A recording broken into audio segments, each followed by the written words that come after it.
In this video, we're going to get more practice with creating exponential functions and specifically looking at something called growth and decay.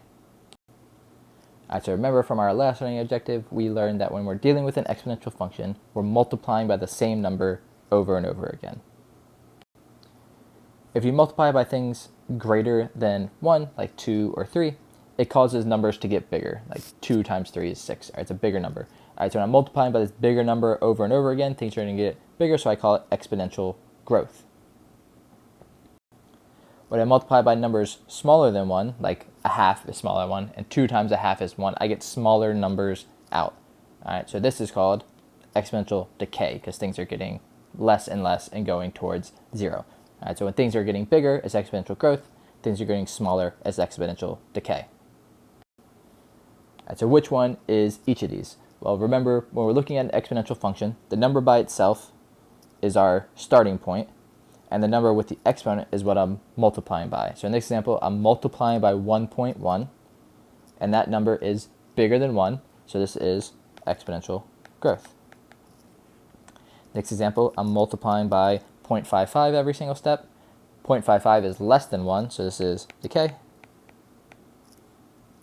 And 3.01 is what I'm multiplying by in the last step, and 3.01 is definitely bigger than 1. That's also representing exponential growth. Percentages will come up a lot in this unit. And when we're dealing with percentages, we already started with 1, which is 100% as our starting point. And in a growth scenario, we're going to add that percentage to 1, because we'll have the 100% that we started with. We're going to add our growth to it. Let's just say in this example, it's 5%. All right, and that's going to give me the total amount of 105% is what I'm actually going to be multiplying by. So if I'm growing by a certain amount, I have to add that to 100% to get the actual multiplication factor. In a decay scenario, now I'm going to subtract from 100%. So if I start with 100%, let's say I'm decaying by 5%, I'm going to subtract that 5% from the whole. It actually means I have 95% of what I started with. All right, so just one thing, you kind of always start at 100% and then add or subtract from there. All right, so let's look at some examples. All right, there are 200 bacteria in a dish. The population grows by 55% each hour. So our equation is always the initial value times what we're multiplying by. All right, but if I'm growing by 55%, that means the new total is the 100% plus that 55%, which is 155%. Because I always have what I started with and then the extra amount that I'm adding to it. So the thing I'm multiplying by is 1.55. All right, so in a growth scenario, I add that percentage to 100%. Now we have a similar situation. All right, there's 200 bacteria in a dish. A disinfectant causes 55% to die off each hour. So if 55% are dying, that means I'm decaying. So I have my original 100%, and I'm going to subtract 55% because that's how many are dying. And that means I actually have 45% left over. So the thing I'm going to multiply by is 0.45. All right, so just know if you're growing by that amount, you're adding it to 100%. If you're decaying or decreasing by that amount, you're subtracting that from 100% to get the actual number that goes in parentheses. So here's one for you to try on your own. We know the cost of Oreos, and the cost will increase by 4% per year. And here's the answer you get. The first thing, I'm increasing the price, so the number is getting bigger, so it's exponential growth. So I'm going to take this 4% and add it to 100% to get 104%, and that is the number that's going to go in my parentheses. All right, so each year I'm going to multiply by 1.04 to get the new price of Oreos, and of course they start off at 3.49. All right, so the last thing we have to learn in this video is what happens if it's not happening every single year, or it takes multiple years to do it, or something like that. All right, so how do we affect our equation to make it actually match up with the scenario? All right, so here's a slightly different situation. All right, so there are currently 300 wolves in a wilderness reserve.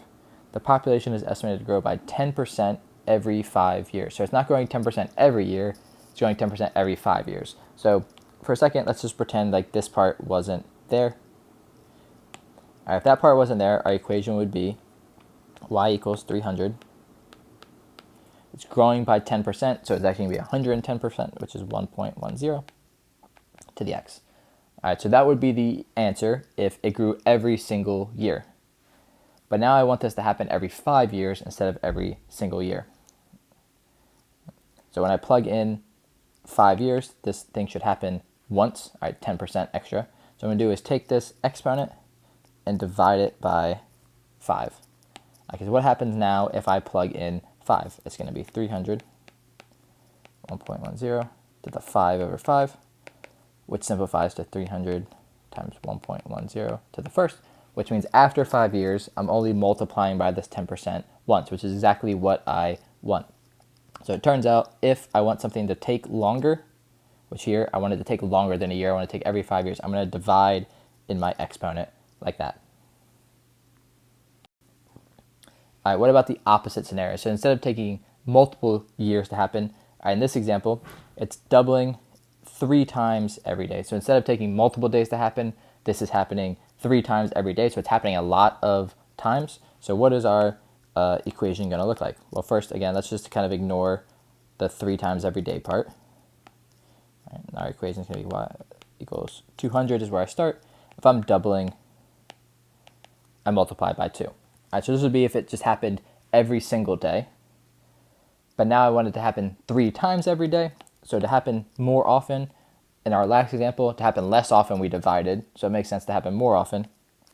I'm going to multiply. So I put that 3 because it's 3 times every day in the exponent. And again, let's look what happens if I wait 1 day. So x is 1.